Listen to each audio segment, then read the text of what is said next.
Bonjour à vous, moi c'est Gabriel. Et moi, c'est Sophia. Bienvenue sur Confluence. Dis-moi Gabriel, on entend parler partout de ce fameux plan de paix américain pour l'Ukraine, mais honnêtement, c'est super flou. C'est quoi au juste? Eh bien, c'est la question centrale. Et pour comprendre, il faut vraiment décortiquer tout ça, couche par couche. On va commencer par l'idée que non, on ne parle pas de diplomatie au sens classique du terme.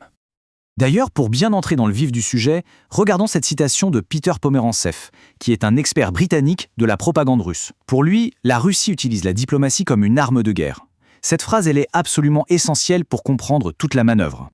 Une arme de guerre? C'est une expression très forte. Mais concrètement, ça ressemble à quoi? Comment est-ce que ça se met en place une opération d'influence comme ça? En fait, c'est une stratégie qui joue sur plusieurs tableaux en même temps. Et le point crucial, c'est vraiment la synergie entre ces différents éléments. D'un côté, on a une pression militaire qui ne faiblit pas sur le terrain. Ensuite, il y a des opérations de renseignement très ciblées. Et en parallèle, une véritable guerre de l'information pour essayer de diviser les alliés de l'Ukraine, pour créer des fissures. D'accord, donc ce plan n'est pas juste une idée lancée en l'air, ça fait partie d'une stratégie beaucoup plus vaste. Mais alors, qui sont les gens dans les coulisses qui pilotent une opération pareille ? Exactement. Et pour que ce soit bien concret, il faut s'intéresser à un personnage vraiment clé, identifié dans les sources. On pourrait le surnommer l'architecte de l'ombre.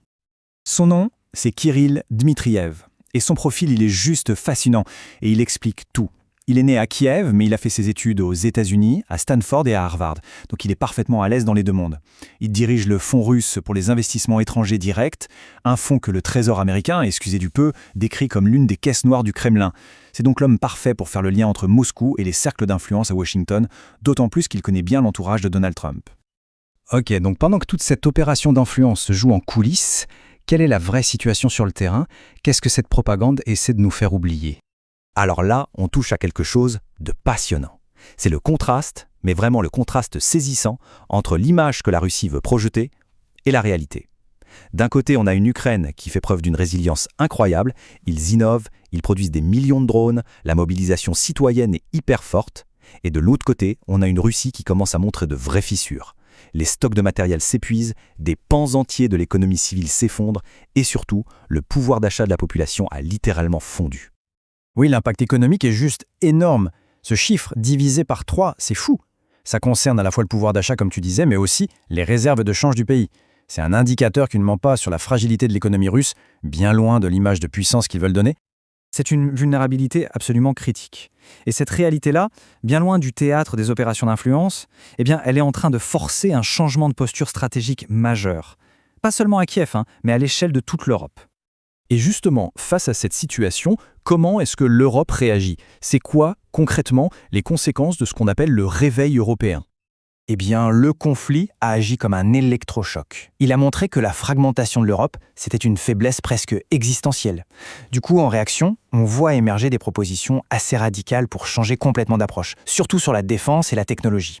On parle de mutualiser les ressources, de créer des sortes de conseils pour planifier ensemble.